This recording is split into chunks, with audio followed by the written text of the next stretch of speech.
السلام علیکم بچوں، کیسے ہیں آپ لوگ؟ اردو کی تعلیم میں سواگت ہے، خیر مقدم ہے۔ آج ہم لوگ کلاس 10th کا انٹرویو والا جو چیپٹر ہے اس کا ہم لوگ ریویژن کریں گے اور ہم لوگ جانیں گے کہ انٹرویو کیا ہوتا ہے اور راجندر سنگھ بیدی جو بیدی سے مشہور ہیں ان کا انٹرویو کس نے لیا اور اس انٹرویو میں کون کون تھے، مطلب راجندر سنگھ بیدی کے علاوہ اور کون کون تھے جو راجندر سنگھ بیدی صاحب کا انٹرویو لیا۔ انٹرویو کے بارے میں جانیں گے اور اس سے ریلیٹڈ جو ہے راجندر سنگھ بیدی جو ہے ان کی حالات زندگی، انہوں نے اپنی زندگی میں کتنا اسٹرگل کیا، کتنی محنتیں کی، کتنا افسانہ یہ سب لکھا، ان کی پیدائش وغیرہ کے بارے میں جانیں گے اور ان سے جو انٹرویو جن لوگوں نے لیا ان کے بارے میں بھی جانیں گے۔ آپ کے ایگزام میں زیادہ تر جو کوشچن پوچھا جاتا ہے وہ آپ کو یہ پوچھے گا راجندر سنگھ بیدی کہاں پیدا ہوئے، ان کی وفات کب ہوئی، یا پھر ان کے مشہور افسانے کا نام، یا پھر آپ کو کون سا چیپٹر آپ کے نصاب میں شامل ہے، انٹرویو کس کا ہے تو یہ ماخوذ ہے، تو اس طریقے سے یہ سب پوچھا جائے گا۔ چلیے شروع کرتے ہیں۔ انٹرویو کسے کہتے ہیں؟ تو سب سے پہلے دیکھیے، کسی بھی خاص موضوع پر دو اشخاص کی گفتگو یا ملاقات کے دوران آپسی بات چیت کو انٹرویو کہتے ہیں۔ کسی خاص موضوع مطلب کوئی بھی مین ٹاپک پر دو اشخاص، دو مطلب دو ہوتا ہے، شخص مطلب آدمی ہوتا ہے، سمجھ گئے؟ تو دو اشخاص مطلب دو آدمی کے گفتگو، دو آدمی کے آپس کی بات چیت کو یا ملاقات کو کے دوران آپسی بات چیت کو ہم لوگ انٹرویو کرتے ہیں۔ اگر آپ کسی سے ملتے ہیں اور آپ سے کوئی انٹرویو لیتا ہے یا پھر آپ سے کچھ سلام و کلام کیا تو یا آپ پوچھا آپ کا گھر کہاں، یہ سب یہ بھی ایک ٹائپ کا انٹرویو ہے۔ کہا جاتا ہے انٹرویو بات چیت ہوئی کو انٹرویو کہا جاتا ہے۔ آج کے دور میں اس کی کافی اہمیت اور افادیت ہے، مطلب آج کے دور میں انٹرویو کا کافی اہمیت ہے۔ آپ کوئی بھی بڑا آپ ایگزام دینے جائیے، U P S C, B P S C وغیرہ یہ سب کا ایگزام دینے جائیے، آئی پی ایس کا دینے جائیے، یہ سب میں آپ کو انٹرویو وغیرہ یہ سب لیا جاتا ہے۔ تو دیکھیے کافی اہمیت اور کافی فائدہ بھی ہے۔ انٹرویو لینے سے یہ بینیفٹ ہوتا ہے کہ آپ کے اندر کا جو کانفیڈنس لیول ہے وہ بڑھ جاتا ہے۔ اس سے انسان کی شخصیت کی مختلف جہات کا تجزیہ آسانی کے ساتھ کر لیا جاتا ہے۔ مطلب یہ کہ انٹرویو لینے سے یہ پتہ چل جاتا ہے کہ سامنے والے کے مائنڈ اور اس کے اندر کتنی کیپیسٹی ہے، اس چیز کے بارے میں پورا فل پتہ چل جاتا ہے۔ یہ چیز بتایا جا رہا ہے۔ دیکھیے یہ ایک مقصدی مکالمہ ہے جس سے انٹرویو لینے والا شخص اپنے سامنے بیٹھے ہوئے کی سیرت و صورت، مطلب صورت تو اس کی شکل ہو گئے، سیرت مطلب جیسے اس کی انہوں نے اپنے دور میں کیا کارنامے کی، ان کا جو کیریکٹر کس ٹائپ کا ہے، یہ سب چیز کے بارے میں گفتگو ہوتی ہے انٹرویو میں، گہرائی و گہرائی کے ساتھ۔ دیکھیے گہرائی و گہرائی کے ساتھ میلان و نفسیات و اطوار کا تجزیہ مکالمہ کے ذریعے کرتا ہے۔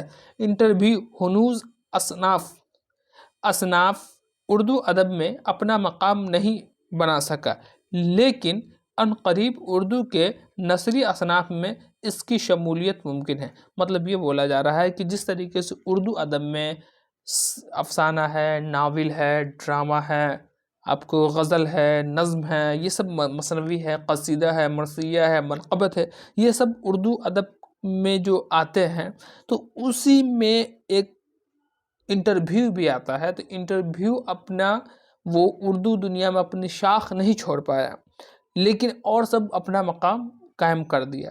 لیکن اب جیسا دور چل رہا ہے اس اعتبار سے آپ کو اردو ادب میں نثری صنف میں آپ کو اس کا بھی دور چلا جا رہا ہے، اس لیے کہ آپ کوئی بھی بڑا سے بڑا ایگزام دیکھ لیجئے، اس میں آپ کو انٹرویو وغیرہ لیا جاتا ہے اور اس سے ریلیٹڈ جو ہے آپ کو جو ٹاپک ہوتی ہے آپ کے بارے میں، آپ کا پورا آپ نے اپنی زندگی میں کتنے اسٹرگل کیے، یہ سب کے بارے میں بتایا جاتا ہے۔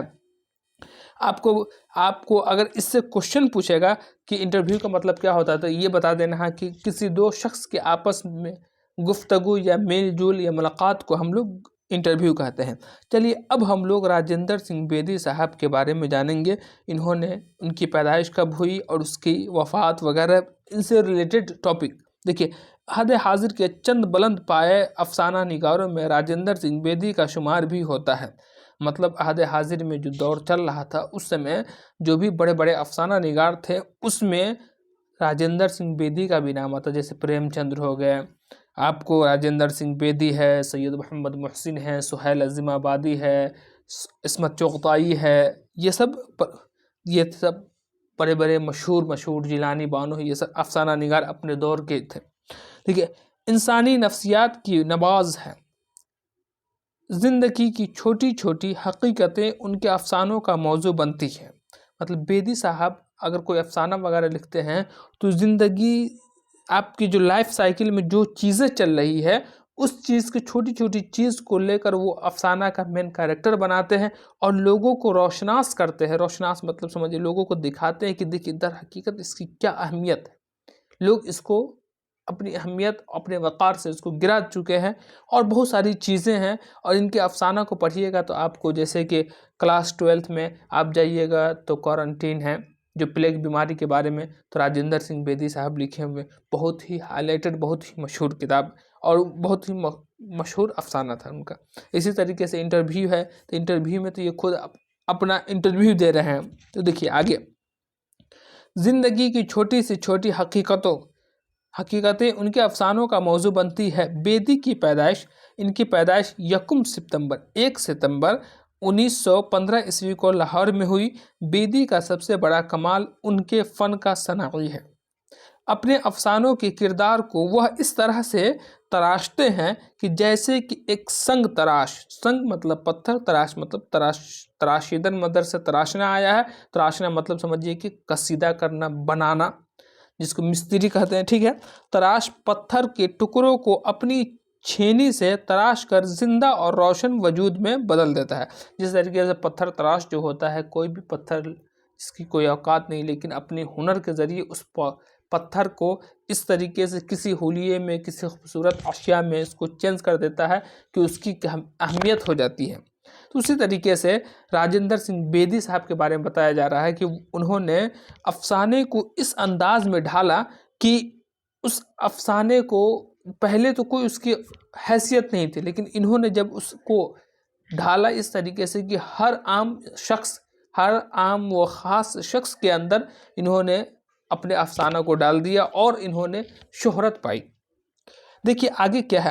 راجندر سنگھ بیدی صاحب کو ہم کو یاد کیا کرنا ہے اس میں. دیکھیے اب راجندر سنگھ بیدی اپنے دور کے بہت بڑے افسانہ نگار تھے. ان کی پیدائش 1 ستمبر 1915 کو لاہور میں ہوئی. یہ ٹھیک ہے. آگے چلیے. دیکھیے ان کے افسانوں میں سب سے زیادہ چہل پہل ان کے کردار کی پیدا کی ہوئی ہے. ان کے کردار میں تخیل کی رنگتی اور پختہ کاری ہے. بیدی نے نئی تشبیہیں اور نئے اشارے بھی وضع کیے ہیں. گہری جذباتیت، کرداروں کی تحلیل، نفسیاتی تجزیہ اور پس منظر، سچی زندگی، یہ سب ان کے موضوع اور فنی عناصر ہے. مطلب یہ سب ان کے موضوع کا ایک حصہ، ایک بھاگ، ایک ٹکڑا ہے. دیکھیے ان کی افسانوی فکر کا معاملہ یہ ہے کہ وہ ان کے کرداروں میں، وہ ان کے کردار کا ضمیر و خمیر کا نہ صرف حصہ بن جاتی ہے بلکہ دیکھیے خمیر مطلب پتلا ہوتا ہے، ضمیر مطلب آدمی کا یہ جو غیرت جس کو کہتے ہیں وہ چیز ہوتا ہے. عجب طرح کی سر شاری کی کیفیت پیدا کر دیتی ہے. بیدی نے اپنے افسانوں کا مواد متوسط طبقہ سے لیا ہے. مطلب ان کے موضوع جو ہوتا تھا، ان کے افسانوں کا زیادہ تر موضوع جو ہوتا تھا مڈل فیملی یا پھر لوور کاسٹ کو انہوں نے ابھارا ہے، اور ان سے ریلیٹڈ جو ہے ان کا موضوع زیادہ تر رہتا تھا بیدی صاحب کا. چلیے نیکسٹ کیا ہے کہ انہوں نے اپنے افسانوں کے ذریعے زندگی کی تلخ ترین حقائق کی ترجمانی بڑی آسانی کے ساتھ جو ہے، بڑی سلاست روی کے ساتھ کی ہے. یہ بیدی کی خوش بختی ہی تھی کہ ان کے پہلے افسانوی مجموعہ دانۂ دوام نے ہی اردو ادب کی دنیا میں دھوم مچا دی ہے. آپ کو یہ کوشچن پوچھا جاتا ہے کہ دانۂ دوام کے رائٹر کون ہیں، سمجھ گئے؟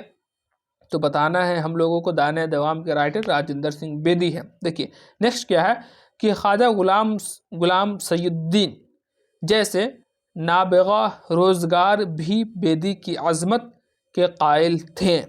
ان کے علاوہ بیدی کے ہم عصر خواجہ احمد عباس تو بیدی کو اردو افسانہ کا ناخدا قرار دیتے تھے۔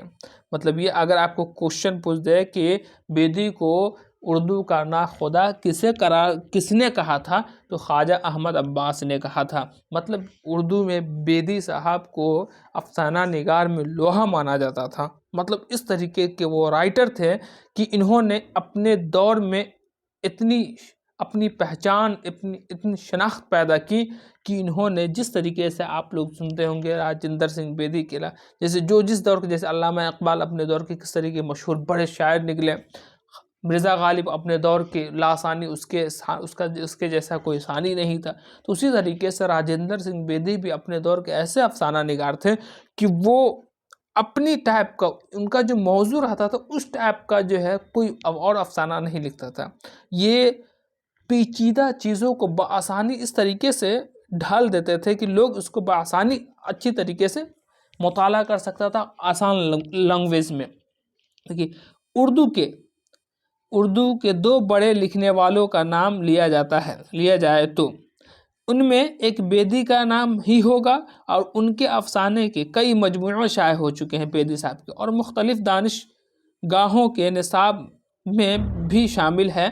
افسانوی ادب کے اس منفرد فنکار کا وفات 11 نومبر 1884 عیسوی کو انتقال ہو گیا۔ مطلب یہ کہ بیدی صاحب کی پیدائش 1 ستمبر 1915 عیسوی میں ہوئی تھی، اور 11 نومبر 1984 میں ان کا انتقال ہو گیا تھا۔ چلیے آگے ہم لوگ مطالعہ کرتے ہیں۔ دیکھیے بیدی سے انٹرویو کس نے لیا، تو بیدی سے انٹرویو کس نے لیا تھا تو وہ سب کے بارے میں دیکھیے۔ بیدی سے انٹرویو، تو اردو کے عظیم افسانہ نگار راجندر سنگھ بیدی کے ساتھ یہ انٹرویو 6 جولائی 1884 عیسوی کو ان کی قیام گاہ پر آل انڈیا ریڈیو ممبئی کے لیے صدا بنایا گیا۔